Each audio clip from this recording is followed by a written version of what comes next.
This is the brand new project from White Sun, Gong.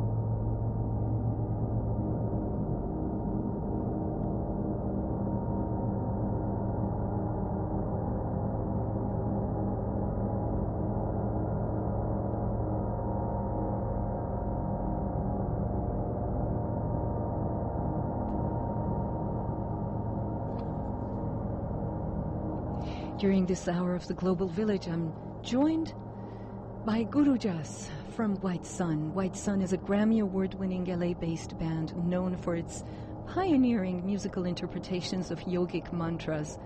These are the songs of yogis sung with a penetrating vibratory musicality that enhance consciousness and awareness while delighting the senses.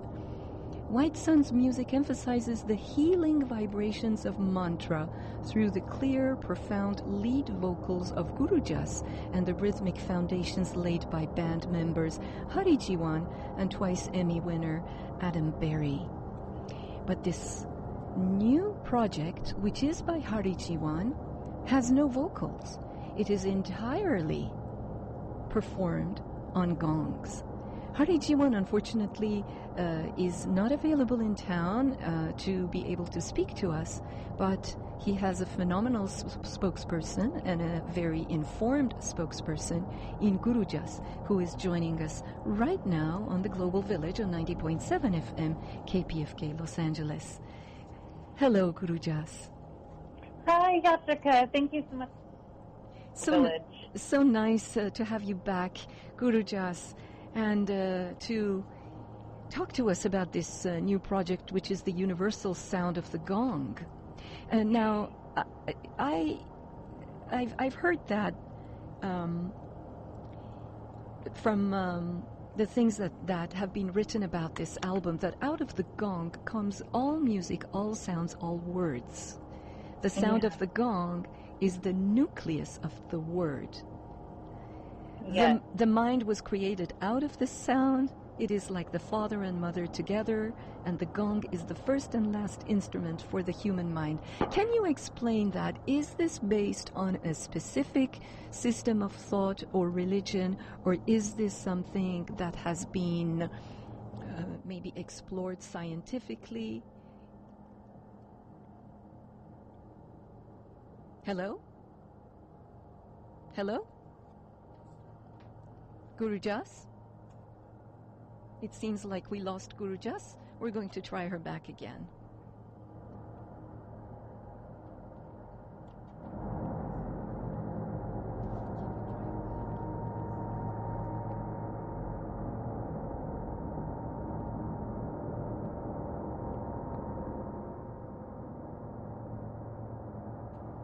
So as we try back Gurujas, because she's by phone with us, I'm just going to tell you a little bit about the sound of the gong. I don't know if you have done sound baths where the gong has been used in order to take you totally to another realm of meditation and inner journey.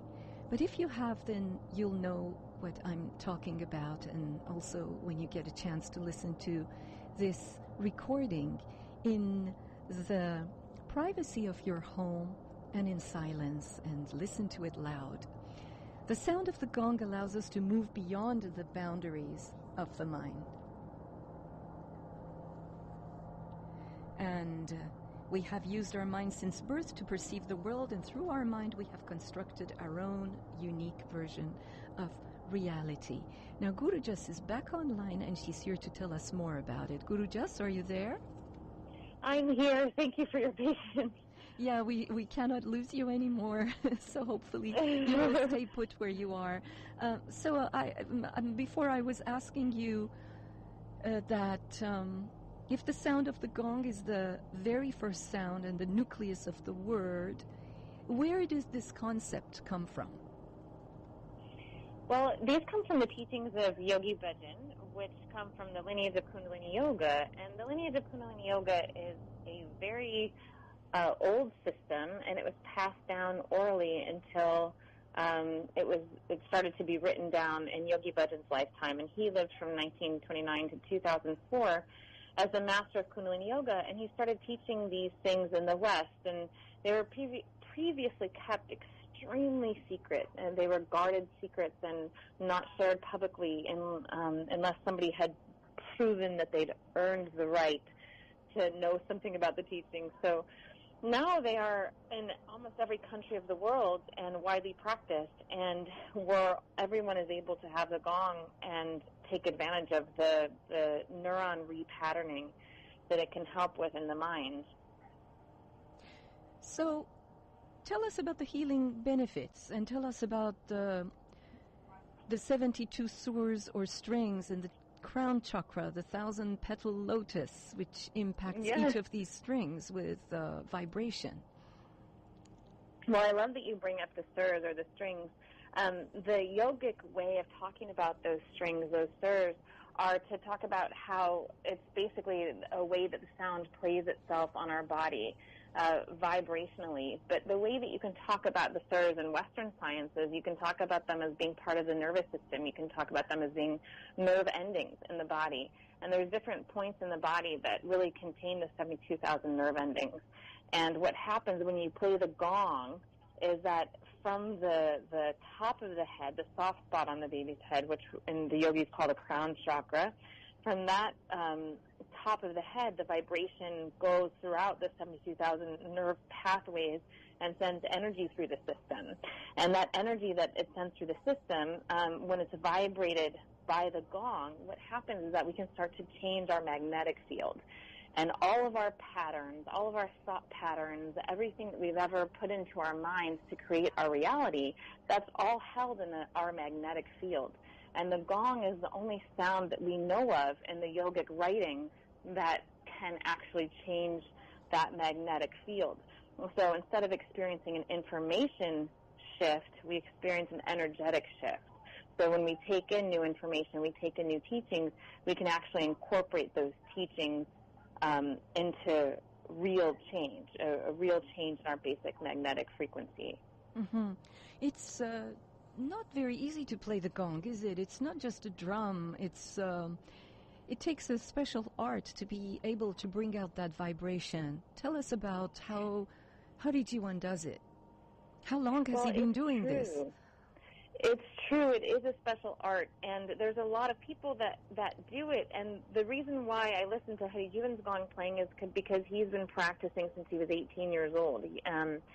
And he has been studying with his teacher since 1975. So the gong technology has been used by him for decades and has been used by him in a very deep way.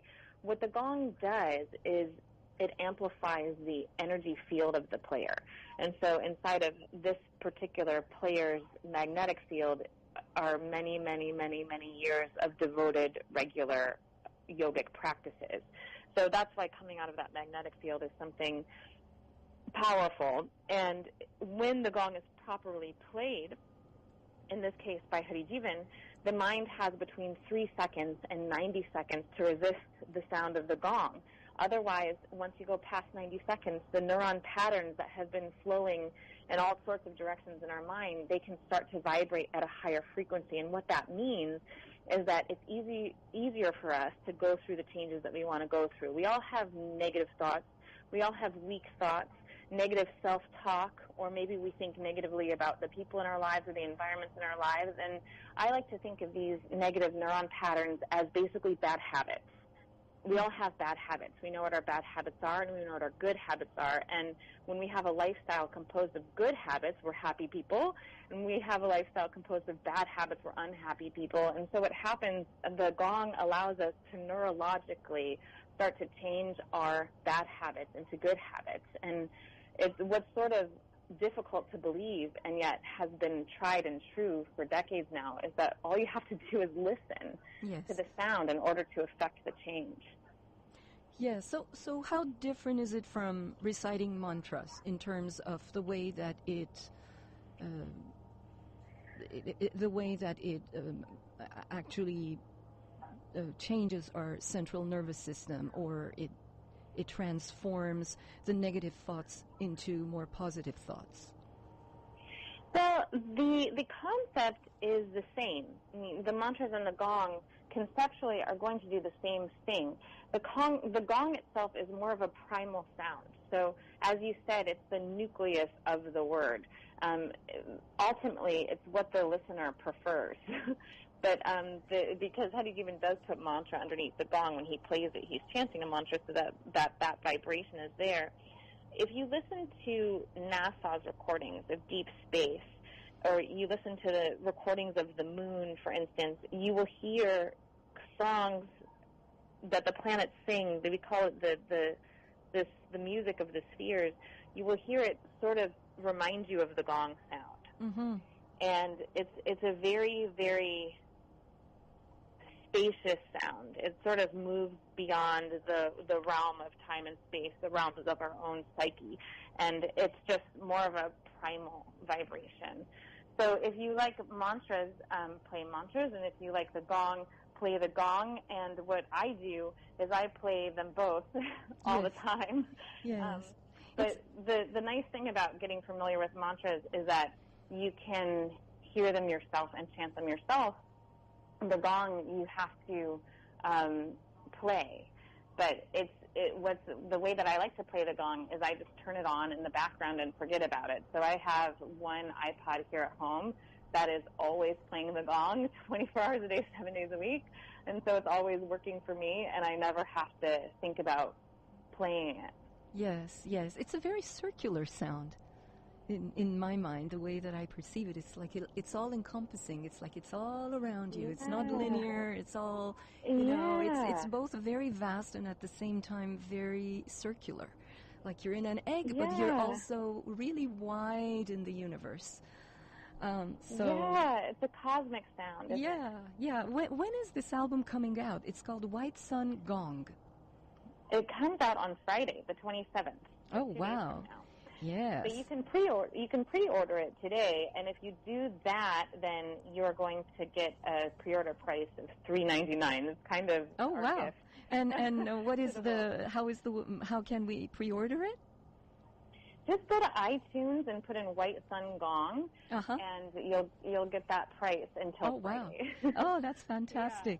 Yeah. Now you have another album coming out, which is more in vein with what you have done in the past, the other two albums, which are mantras.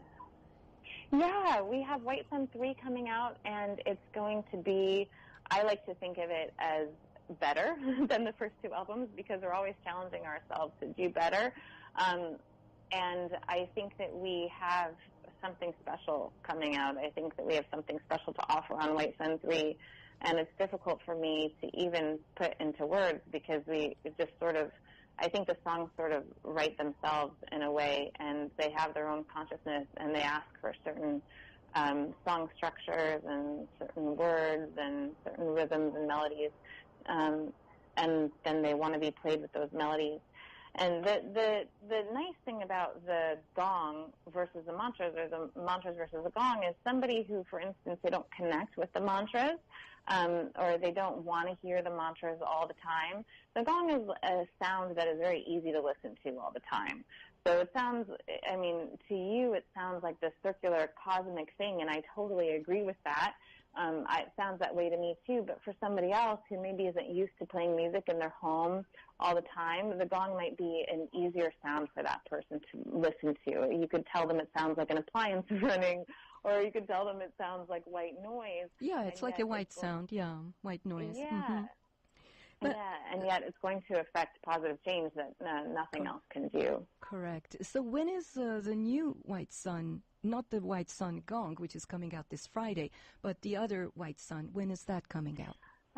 White Sun 3 we hope to have available by the end of the summer. So that's our goal, and I think we can achieve that. but we have a lot more work to do. It was funny, I was thinking about some of these bands, like the Rolling Stones created an incredible album in, I think it was 2 or 3 days, and the Police, their iconic album that took them a week, and we just don't work that way, I have to say. It takes us a lot longer. Oh, that's quite all right. There are a lot of musicians that take a long time. Kate Bush spent years producing her next album. 3 years sometimes it would take her because she wanted everything to be right. It has been such a pleasure speaking to you. Thank you so much for being the voice of Hari Jiwan and of White Sun for us. We look very much forward to the White Sun 3, and we also look very much forward to White Sun Gong coming out this Friday. And for our listeners, if they want to purchase it, remember that they have a very special price, of a minimal price, if they go on iTunes and order it before Friday. But we do have a few copies to give to KPFK subscribers who haven't won anything in the past 2 months from us. If you call us at 818-9855-735, we'll be more than happy to mail these out to you today. And I would like to thank, of course, Gurujas and Santosh Kaur Khalsa for bringing the CDs in and for coordinating this interview. Thank you so much, Santosh. And thank you, Gurujas. We're going to segue to a piece from your second album, Chatravakra Varti. Beautiful, beautiful piece. This is the Grammy-winning album, White Sun 2, right here on the Global Village on 90.7 FM, KPFK, Los Angeles.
Together